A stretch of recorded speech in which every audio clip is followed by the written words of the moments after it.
हल्का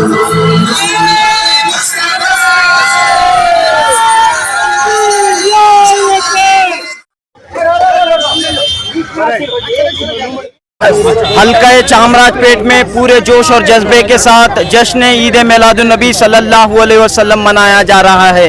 और इस जश्न में रियासत कर्नाटक के वजीर अक़लियती बहबूद वक्फ और हाउसिंग BZ ज़मीर अहमद खान शामिल हुए हैं।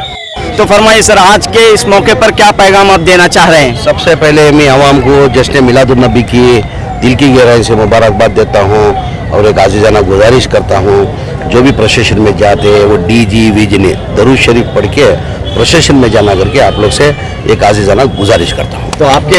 इलाके में हम देख रहे हैं कि बड़े जोश और जज्बे के साथ आप पुराने तरीके से हर तरीके से हर साल से जो है हमारे खासकर गोरी पल्ले से जो है बड़ा प्रोसेशन जो जाता है हमारे गोरी पल्ले से जाता है, हमारे सुन्नी मस्जिद के पास शुरू होता है, सुन्नी मस्जिद से लेके हमारा रिजर्व बैंक तक जो है